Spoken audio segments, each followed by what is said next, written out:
نبی پاک صلی اللہ علیہ وسلم کی حدیث ہے مسلم میں طبرانی میں، حضور نے فرمایا آؤ میں تمہیں پچھلے زمانے کے ایک ایماندار نوخیز ولی اللہ کی بات سناؤں۔ پچھلے زمانے حضور نے فرمایا پچھلے زمانے میں ایک بادشاہ جادو کے زور پہ حکومت کرتا تھا۔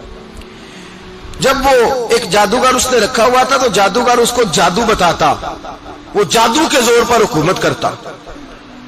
جادوگر بوڑھا ہو گیا تو کہنے لگا بادشاہ کوئی نوجوان میرے پاس بھیج دے، اب میں بوڑھا ہو گیا ہوں میرا پتہ کوئی نہیں کب مر جاؤں۔ ایک نوجوان کی ڈیوٹی لگائی، بڑا زیرک سمجھدار، اپنے رعایا میں سے چن کے جو ذہین فطرت مزاج بچہ تھا وہ اس نے لگایا۔ اللہ کے محبوب علیہ الصلوۃ والسلام فرماتے ہیں بچہ جادو سیکھنے لگا، وقت گزرنے لگا۔ بچہ جب جادو سیکھنے جاتا تو رستے میں ایک راہب بھی تھا جو انجیل جانتا تھا، وہ اللہ اللہ سکھاتا، لوگوں کو حضرت عیسیٰ علیہ السلام کی تعلیمات سے آگاہ کرتا۔ اس نے دیکھا کہ یہاں بھی لوگ اکٹھے ہیں تو وہ بچہ اس راہب کے پاس بھی اٹھنے بیٹھنے لگا۔ اب جب اس کے ساتھ اس کی گفتگو بڑھنے لگی تو اس کو باتوں میں لذت آنے لگی۔ اس نے راہب نے پوچھا کہ تو کون ہے اور کس طرح سے آیا ہے، کیا تیرا معاملہ ہے؟ اس نے کہا جی میں جادو سیکھنے جاتا ہوں، آپ کی باتیں مجھے بڑی اچھی لگتی ہیں۔ اس نے کہا دین سیکھ، جادو سیکھنے والے کافر ہو جاتے ہیں، قرآن و حدیث سیکھنے والوں کو اللہ کامل ایمان عطا فرماتا ہے۔ فرمایا یہ سیکھ۔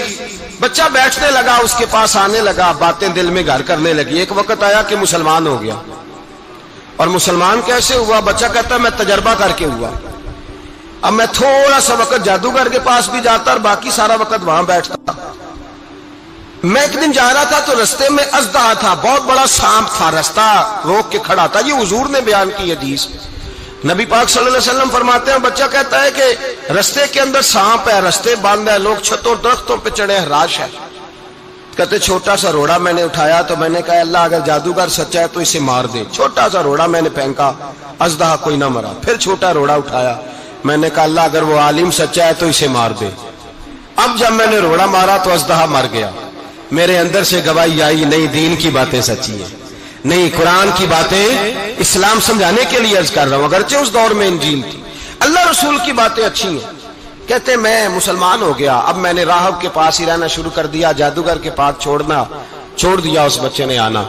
بادشاہ پوچھتا کہاں زیادہ وقت گزارتے ہو تو وہ بات گول کر دیتا، وقت تیزی سے بڑھنے لگا۔ اللہ نے اس نوجوان میں طاقت پیدا کر دی، اب وہ اس کے اندر نا اللہ نے توانائی روحانیت پیدا کر دی، ابھی جوان ہے، 14-15 سال عمر ہے۔ اللہ نے اب جو بیمار بھی آتا وہ دعا کرتا تو اللہ صحت عطا کر دیتا، جو بھی آتا۔ بادشاہ کا ایک درباری تھا، بادشاہ کو پنکھا جلتا تھا، وہ اندھا ہو گیا، کوئی ایسی تکلیف آئی کہ نابینا ہو گیا، بڑے علاج کرائے شفا نہیں ہوئی۔ کسی نے اس بچے کا پتہ بتایا کانوں میں، اس کے پاس گیا تو بچہ کہنے لگا شفا تو ہو جائے گی پر کلمہ پڑھنا پڑے گا، مسلمان ہونا پڑے گا، جس پیغمبر کا میں غلام ہوں تجھے بھی بننا پڑے گا، دین پہ عمل کرنا پڑے گا، اللہ شفا دیتا ہے۔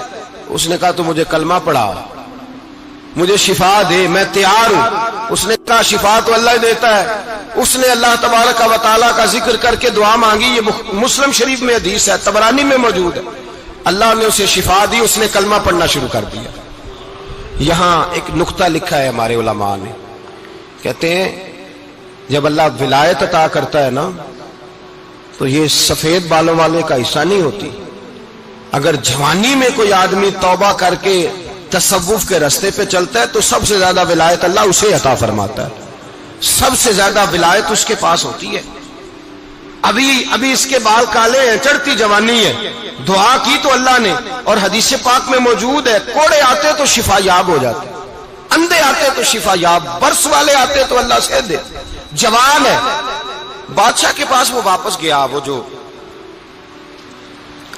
آدمی جس کی آنکھیں ٹھیک ہوئی تھی۔ بادشاہ نے پوچھا کہ کیسے شفا ملی؟ تو کہنے لگا میرے رب نے شفا دی ہے۔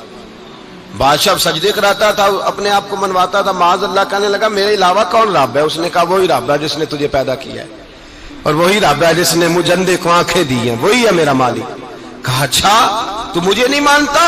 کہا نہیں میں اپنے رب کو مانتا ہوں۔ بادشاہ نے اسے سزا دی، ستایا، اس نے بچے کا پتہ بتایا، پھر بچے کو بلا کے ستایا تو اس راہب کا پتہ بتایا، راہب بھی قتل ہو گیا، نابینا بھی قتل ہو گیا۔ بادشاہ نے کہا سپاہیوں سے اس بچے کو لے جاؤ اور پہاڑ کی چوٹی پہ جا کے نیچے پھینکو تاکہ مر جائے. بچہ پہاڑ کی چوٹی پہ گیا تو ہاتھ اٹھا کے کہنے لگا یا اللہ میرے لیے نہیں اپنے لیے، میرے لیے نہیں اپنے لیے انہیں اپنی قدرت کے جلوے دکھا. میرے لیے نہیں، اللہ کے بندے اپنی جان بچانے کی دعائیں نہیں مانگتے، اپنے لیے انہیں اپنی قدرت کے جلوے دکھا. یہ دعا مانگی، جتنے لوگ ساتھ آئے تھے وہ سارے زمین پہ گرے اور سب مر گئے، پہاڑ سے گر کے مر گئے. بچہ واپس سیدھا بادشاہ کے پاس کہنے لگا لو بھائی میرے رب نے مجھے بچا لیا ہے. جوان کا ایمان دیکھو، میرے رب نے مجھے، بولو میرے اللہ نے مجھے ایمان کی گواہی دے رہا ہے، میں بچ گیا ہوں، تو جھوٹا ہے، میرا رب سچا ہے. اس نے کہا لے جاؤ اس کو دریا میں، کشتی میں بٹھاؤ، بیچ دریا کے جا کے دھکا دے دو. بیٹھے کشتی میں، دریا کے بیچ گئے، اور جب جا کے وہاں اس کو دھکا دینے لگے تو اس نے کہا اللہ میرے لیے نہیں اپنے لیے انہیں اپنی قدرت کے جلوے دکھا. بس ایک طوفان سا آیا، جتنے سپاہی ساتھ آئے تھے ڈوب کے مر گئے. وہ بچہ اٹھا اور سیدھا پھر بادشاہ کے پاس، اسی کے پاس کہنے لگا لو بھائی میرے رب نے مجھے بچا لیا ہے، تیرے پاس آیا ہوں. وہ کہنے لگا تو کیا مصیبت میرے گلے پڑ گئی ہے، کیسے جان چھوٹے گی؟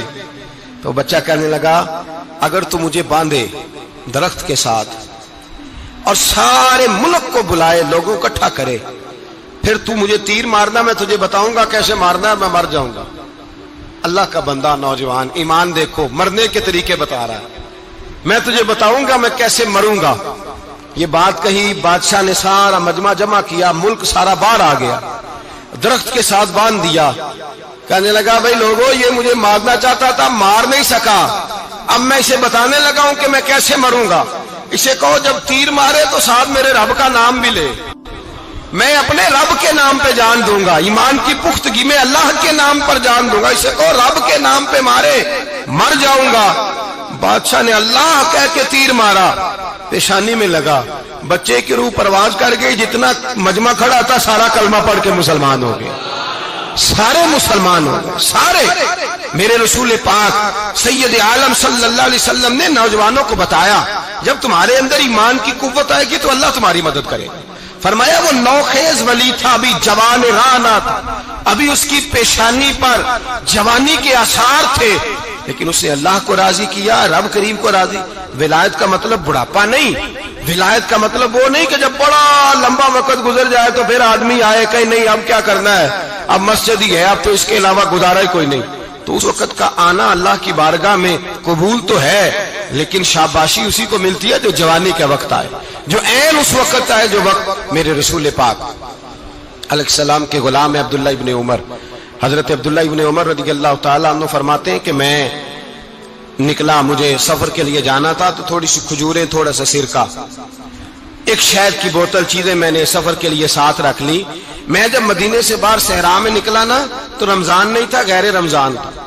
میں نے ایک نوجوان کو دیکھا بکریاں چرا رہا ہے، بکریاں چرا رہا ہے. اے جوان، آپ فرماتے ہیں اس کا چہرہ بڑا نورانیت والا، گرد پڑی ہوئی پر بڑا حسین. فرماتے ہیں میں نے اس کو کہا کہ آ جاؤ کھانا کھا لو، روزے بھی نہیں تھے. کہنے لگا نہیں میں نے روزہ رکھا ہوا ہے. فرماتے ہیں میں نے کہا پتہ کروں کہ نیرا نیک ہی ہے کہ پرہیزگار بھی ہے. نیک وہ ہوتا ہے جو نماز پڑھے روزہ رکھے، پرہیزگار وہ ہوتا ہے جو گناہ سے بچے، وہ پرہیزگار ہوتا ہے. کہا پتہ کروں پرہیزگار بھی ہے کہ نہیں. کہتے میں قریب گیا تو میں نے جا کے اس کو کہا بھائی تیری بکریاں بڑی پیاری ہیں، میرا دل کرتا ہے ایک بکری مجھے دے دو.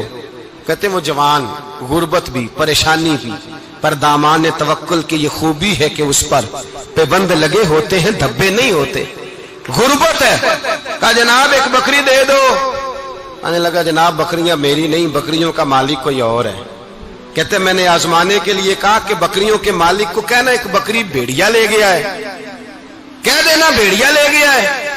تو کہتے اس نے میری طرف دیکھا، گرد سے اس کے بال اٹے ہوئے، آنکھوں میں روشنی، چہرے پہ اطمینان، لب و لہجے میں ایمان کی طاقت. نوجوان کہنے لگا حضور بکریوں کے مالک کو تو کہہ دوں گا بھیڑیا لے گیا ہے، جب عرش کا مالک پوچھے گا تو کیا جواب دوں گا، اللہ کو کیا جواب دوں گا. کہتے ہیں میں کانپنے لگا، اس کی بات سن کے واپس آیا، جو کام نکلا تھا وہ چھوڑا، واپس لوٹ آیا.